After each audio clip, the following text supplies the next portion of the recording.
Sean, would you come forward, please? I need your indulgence just for a second. I want to check with Tony.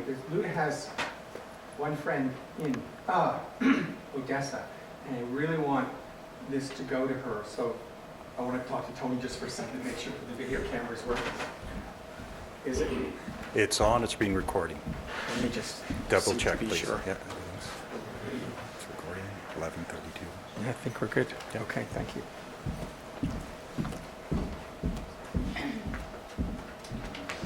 We'll edit that.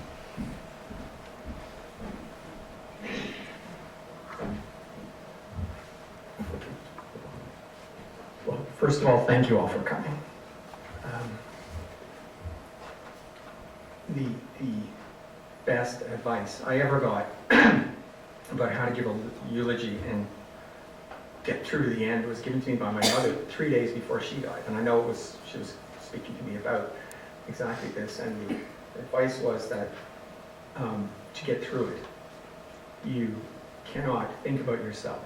You have to think about everybody else. So you start thinking about yourself, you lose it. So the trouble is, this time I feel like I'm one of you. So I don't have a playbook for that. So anyway, let's start. I think we should start with what happened.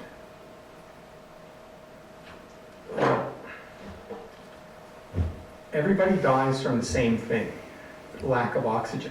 Ultimately, there's just 1,000 ways to get there. And fire is a bad one because it's easy to imagine.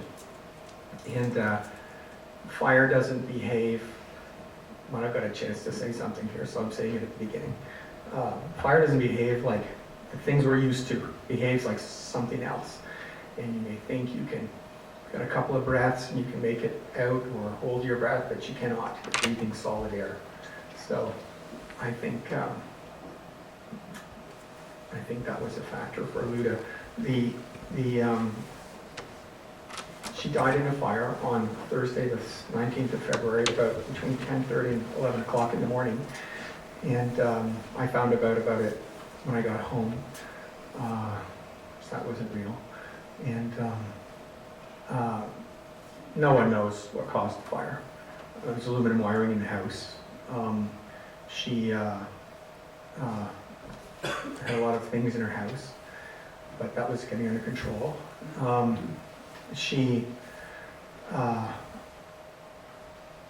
I don't know was she trying to fight the fire?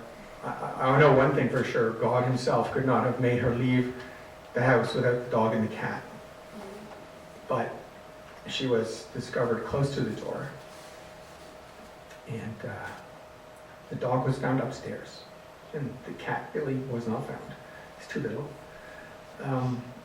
So that's what happened, and that's all we know at the moment.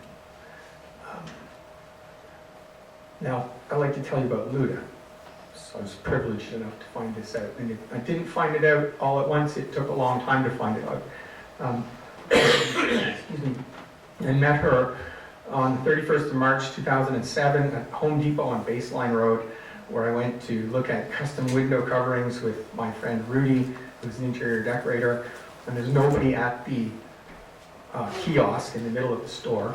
So I went walking down the hallway, one of the aisles, and there's two girls on opposite sides of the aisle. And I stopped about from here to that door away. The three of us looked at each other, and I said, let's play a game. It's called Who Wants to Help the Customer? There was silence, and then Luda said, pick me. I said, well, I'll pick you both. So anyway, we got chatting, and she had made a joke about, well, if I write up an order, I'm probably going to have to do it in crayons. So she just struck me. She's clever. And she said, oh, you're picking out things. I'm an interior decorator. I said, oh, that's interesting. And do you have a card? And she did. So I'll walk with her. And she wants in the car because they're not allowed to have them in the store. Oh, of course, okay. So she handed me a card. And somehow the wording didn't quite, I didn't hear what she said, but it was along the lines of, like, my company's called First Impressions, what do you think? And I said, well, I don't know, it's early, but so far so good. That's the company part. So anyway, in the week, I I thought, you can't choose who to love, you can choose who not to love. And you just don't do anything, and it goes away. But if you choose to take the next step, that's where the danger of happiness starts. So I thought, I was driving by Toys R Us or something on that Thursday following the Saturday, and I thought, So I went in and I bought a big box of crayons, and I left them at the thing with the notes, and this is for your next customer. So anyway, things took off from there. And I discovered the story of Luda, which she was not something that she put up front. It was just, I had to tease it out piece by piece. So she escaped the Soviet Union as it was crumbling. In 1992, she was 17 years old, a little girl, and had a young boyfriend, and people were dying. And the boyfriend's mother and father paid a whole bunch of money for visas to travel to Cuba and work there, and airplane tickets, all in the black market. And her mother ponied up as much as she could for Luda, all the money she could, and this, knowing that she would probably never see her daughter again. Their plan was to emigrate to Canada. That was the four of them, that was their plan. And they got on the plane, but the plane sometimes stops in Gander to refuel, but not always, so that's the gamble. And it didn't stop in Gander on the way over. So they're getting on the plane the next day. I said, well, what about that? Like, how could you have a plane ticket with the return flight is the next day, but you've got work visas for 6 months or 2 months or whatever it was?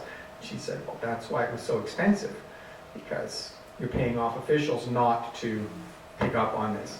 So that, anyway, they get back on the plane the next day, and it did land in Gander to refuel, and they did get off, and they were given a hotel to stay in, and envelope with money.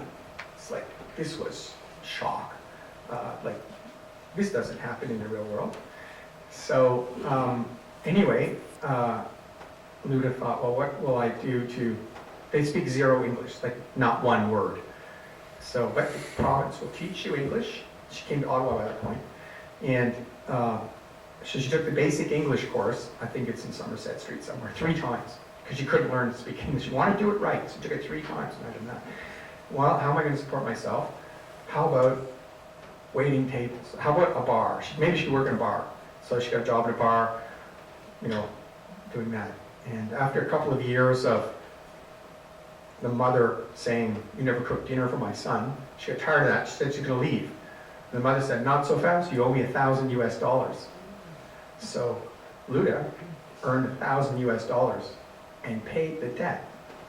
Imagine you're 19, you have no education, and you're waiting tables, and you've got $825 in your hand. You're almost there, but you're not quite. What do? Do you run away? That's a lot of money. That's saved money that wasn't spent on something else, including expenses. How hard would that be? She did it, got $1,000 and handed it over, paid her debt. And then, so that was the end of that. And so the next question was, well, what can I do? Like, I can't keep waiting tables or tending bars. So she thought, babysitting, try babysitting. So I said, she did babysitting. I said, how did you get a job babysitting? Because people want to vet the babysitters like 10 away from Sunday, and they're not going to give you their child. And she said, well, I just kept calling with my broken English until someone said yes. Like, who's going to say yes? It's to somebody who has no money. It was like $1 an hour, $2 an hour, and she did it. And she thought, maybe I could be a model. So she saved $2,000 of babysitting money and spent it on like some 2-week course to teach her to be a model. And at the end of the 2 weeks, they said, well, you can't really learn to walk right, so you can't be a model. But she thought she could anyway, so she paid $400 more for studio photographs. So she's very photogenic. But that didn't go anywhere, so she thought, I like interior decorating, so I have a bit of a flair for that, so maybe I'll be an interior decorator. So she had some cards made with the studio photos and first impressions, and that didn't really seem to go anywhere. So she thought, maybe I could be an IT expert, computers. But where is bringing this stuff up? It's like, you haven't got a technical bone in your body. But anyway, she said, maybe I could do that. So I said, well, what made you think that? Well, because Bell Canada needed people on the helpline for internet help. And oh, thank you. Thanks. Right, that's getting parched. She said, well, they train you, so how about that? So 2 weeks of training and boom, she's on the phone. So she toughed that out for, well, you follow a script and like talk about believing in yourself. And so she toughed that out for about 1.5 years, but it was really negative. By the time people call on a helpline, they're frustrated, they're angry, and they love the blame game. It's so much fun. It's more fun than solving the problem, but it's really negative. It's really hard on the person on the inside, on the receiving side. She told me, don't ever piss off somebody on the helpline. They just put you on hold forever. So she realized there's no way out here. She needs an education. She has no education. At 17 years old, you're supposed to be going on dates and having pajama parties, and she was escaping from Russia. And after she got here, the key, after she got here, within a year, and then within 2 months, she got 2 letters, one telling her that her father was dead, and the other that her mother was dead. And that the mother, very probably, she thinks, was murdered by her brother, her stepbrother, or had her killed for her apartment. So this is, unimaginable to us, but she lived it. And she's very close to her. She wanted to be close to her father, but she was raised by a single mom. Her father had a drinking problem, and she did find him twice. When she was 15 years old, she found him. And since she was a little girl, she hadn't seen him. She found him. So she got to see him twice, but it didn't work out very well. And it's okay. So now she's at the Bell Canada thing, and that's too negative. So what she thought of next was, I have to go back to school. So she took a $20,000 loan, presumably from the province, to go to Hertzing College, which is pay-as-you-go college, but it is an accredited college. You get a job with that. And that allowed her, that qualified her to apply for city jobs, City of Ottawa. So she applied for one, and she got one. She got one emptying bedpans and serving potatoes and cleaning up barf and changing beds in a retirement home, the low job that there is. But an essential job. Bedpans don't empty themselves. So, let's face it. And as problems go, that's a big one. So, she was a chess move by her, because she also knew that if she had a city job, she could apply for other city jobs. So, smart. She did. After she got that job, I don't want that one, I'm going to have another one. She applied for a job with Ottawa Public Health. She got it. She got a dream job, data entry clerk at Ottawa Public Health, and nice people, and very happy with that, and things were ticking over for about 9 years there, but then problems arose, which I'm not going to talk about. But it ended up with Luda being, I will say, wrongfully dismissed. And so, she never really recovered from that, financially or emotionally. And there was, an arbitration involving the union, and again, I won't say anything about that, but it did not go in Luda's favor. It should have, and everybody says my side's right, but in this case, it really was. It really was. It's just a heartbreaking miscarriage of justice. And so in the process, she decided that she really liked law. And so maybe she thought, I could go back to school and study to be a paralegal. And I said, wow, how will you do that? So she found not one, but 2 sources of funding to do this. And she applied, and she got, I think, $200 less than the maximum that you can get. It's like some atrocious amount of money. It's like $28,400 or something for a year, 1 year, including tuition. Tuition's like 14 grand, so you got a sweet quad of $14,000 a year for everything else. And so she toughed it out, took the bus every day, did the assignments, and graduated in May. And that was her 4th diploma, or 2 from Hertzing and 2 from Algonquin. So I was taking courses. When I met her, what are you doing? What's that? Oh, that's the list of courses at Algonquin this year. I'm going to take something in the fall. Usually about plants, and just built up two diplomas, 2 separate diplomas. What are you doing on Friday night? Taking a course. On what? Learning to sew zippers. 4-hour course. And I never met anybody who loved education so much. You know who really values education? People who never had a chance. And she really valued education. So anyway, she graduated, paralegal, have to write a test for that. It's in Toronto. She has no money. She has no money. She has credit cards, which are just paying the minimum amount, and I think she had about 3 of them. She wasn't using them anymore, but what do they hold? Close to $10,000, something? She managed about 3 cards. And I asked her, I said, when do you write the exam? Well, it's like a month or something. I said, how much does that cost? $2,000. So where are you going to get $2,000? I'll give you $2,000. But I paid it. Where did you get $2,000? Put on my credit card.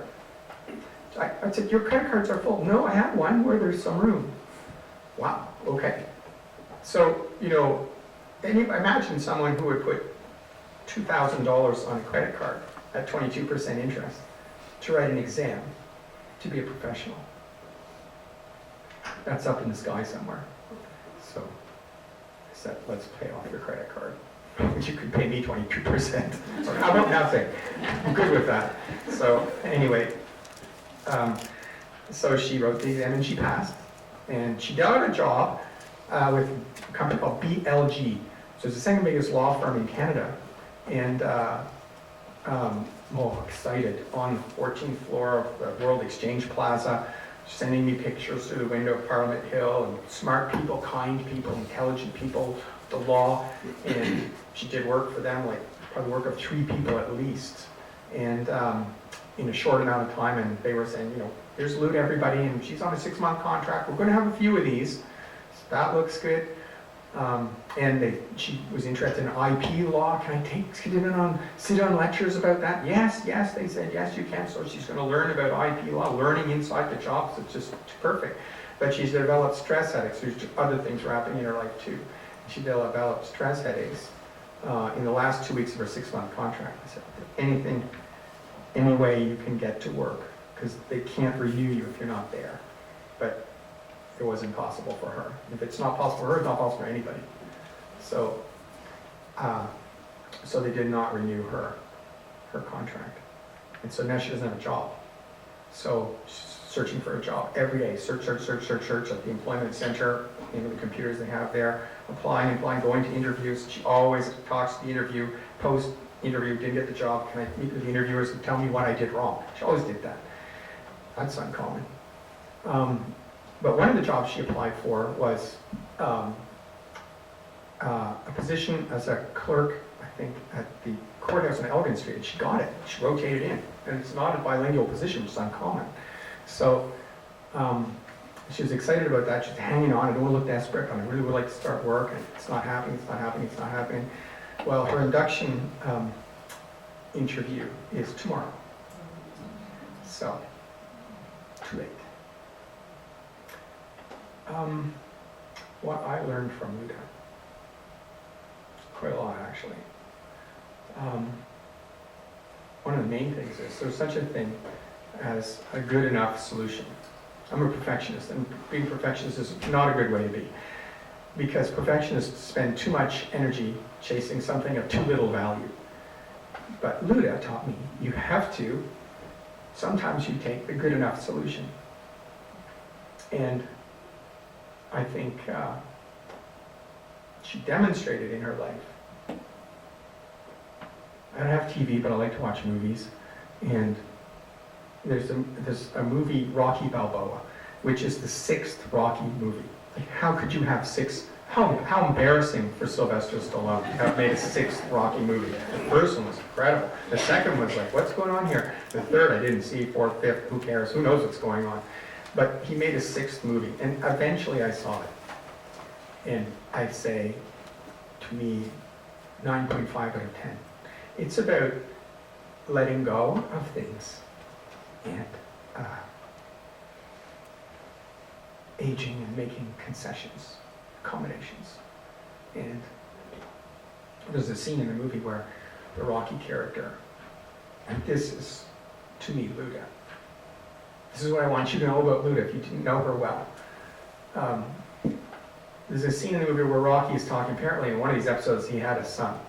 And he's talking to his son. He said, I think I want to get back in the ring. I think I want to fight again. Small stuff, local, just stuff in the basement I got to work through. And the son is very negative. You know, well, you're going to embarrass yourself. You're going to embarrass me. You're not, you can't move. You can't hit. You can't win. And the Rocky character said, life will beat you bloody. It will beat you to your knees, and it will keep you there if you let it. Winning isn't about how hard you can hit. It's about how hard you can get hit and keep moving forward. And that's Luda's life. Just wish it was longer. Now, it's time to end. There is something I want you to know. The people who knew Luda the best, there's something I want you to know that only I know. And on the 7th of September this year, we went to visit my aunt and uncle Bill and Elva in Brockville, and it was a lovely time to visit them. And it was a nice day. It was a Sunday, I think, and my grandfather's birthday, and passed away in '96. And Elva said, it's almost time to go do the horse chores. She keeps horses at my grandparents' barn. And Elva said, oh, you know, I've got some kitties over at the barn. Would you like to see them? This is a Luda lit up like a Christmas tree. Can we go see the kitties? Oh, of course we can go see the cats. Yes. I know, like one's coming home for sure. Great. So we went over, and there's about 6 cats. And Elva's been petting them to make them tame, because otherwise they're little wild lions.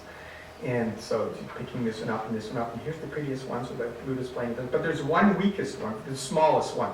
And Elva said, well, I think that's the runt of the litter, but I don't think it was. I think actually that was, and I don't mean this any pointed way, I mean factually, I think it was the sole survivor of another litter, a younger litter. So it wasn't the runt, it was actually the strongest one. It was weeks younger than the others, and they were kind of weaned, and this one couldn't even muscle its way into the feed dish, like, until all the other ones are done, and then all the chicken or whatever is gone. There's just a little bit of milk and soggy bread. So that was by far the weakest kitten. And she said, well, she was petting this one, and she said, if that one comes through the door now, I'm going to pick it. And it did. So for its short life, it won the lottery, because no cat ever had a life like that after that. So that was chicken every night. And so she took Billy home. Instantly the cat was Billy. I said, do you think Bill would be upset if I named the cat after Bill? I said, well, I don't think so. We couldn't ask him. How come it's Billy? It just looks like Billy. Okay then, okay. Can I take him home? Yes, of course you can. Take them all home if you want to. So anyway, she took Billy home. Oh, I love that cat. She loved the cat. And she told me she would walk Bobby, down the block. And so Billy's going too. And Billy's like that tall. And Billy's on the ground. Billy's not being carried. Billy's walking. The dog, Luda, Billy, and Sharon, and Kramer walking down the sidewalk. And she told me people poured out of their houses. What's that? Is that a kitten? I see the kitten, pick up the kitten. On one of these walks, people from no less than 7 houses came out. Is that a kitten? And hold the cat. So Luda's a star, loves Billy. Billy's absorbing all this attention. So she really loved Billy. The family is going for a walk. That's the way she put it. The family's going for a walk. And that's what she really wanted, was a family. And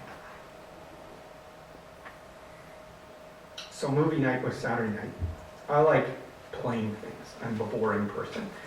And so she would come over on Saturday nights, and it was a very hands-off relationship, but it was a really good one. And a great one. And she would come over on Saturday night, put out some snacks and things, and the dog is there. He's got a bone to chew on, and sofa's moved around in front of the TV, but that closed. And within 10 minutes, the movie started, and Billy would come up, climb the back of the sofa, or walk across the back, or pretty soon he's on she's on your chest, purring and looking for food, which we would get, and the dog over the side. And there was one night, in fact, I think, honestly, my mind is a mess, but I think it was Valentine's, our last night together. And at one point, Billy was sitting here, Luda's here, curled up under my arm. Billy is sitting here looking at Luda, and Bosco, Bobby, is at the end of the couch with his food ears on. He's a chocolate loud. Like this. He's got to be funky, and there always was. But that's, if you picture that. And Luda said, "This is a family. I love this." I said, "I love this too." And I think that's what she wanted. And she did have it. Just not enough. So,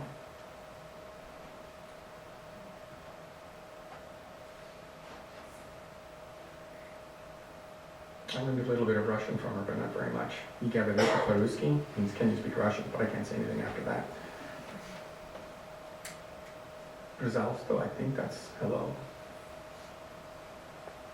Спасибо, thank you. До свидания. It's good for the last time. До свидания. Spasiba for sharing part of your short life with me, my darling.